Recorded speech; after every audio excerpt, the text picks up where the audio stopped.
Good morning, Nay. Anong oras pa yan nandito? Nako, hindi ko alam. Pagising ko, andyan na yan eh. Mukhang ang kailangan may sabaw, Nay. O sige, nalutuin ko muna to.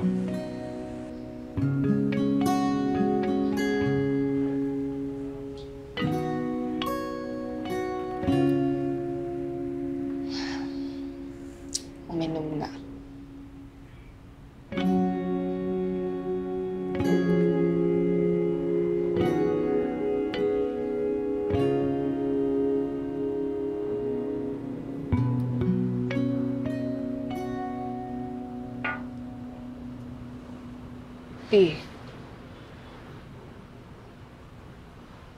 Maintindihan ko kung ayaw mo magkwento sa akin.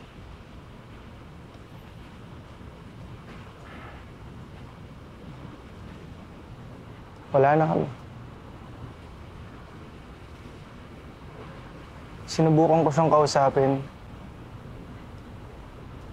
Pero ayaw niya na.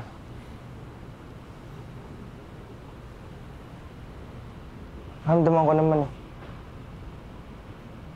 Naramdaman ko na hindi na siya masaya. Marami siyang hinihingi sa akin na hindi naman ako. Ganun lang yun. Di man lang niya pinaabot ng 1 taon. Sabihin mo nga sa akin, ako ba talaga yung problema? Ako ba yung laging mali? Bakit lagi nila akong iniiwan? Mahirap ba akong mahalin? Daya-daya naman. Lagi na lang ganito.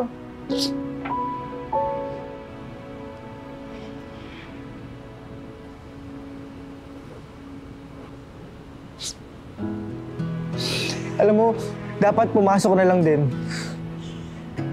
Ay, wala kang pakialam. Nandito ako para sa'yo. Dapat, iwan mo na lang din ako, Mi. Hindi.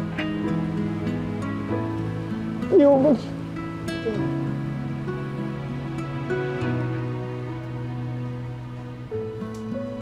Nay.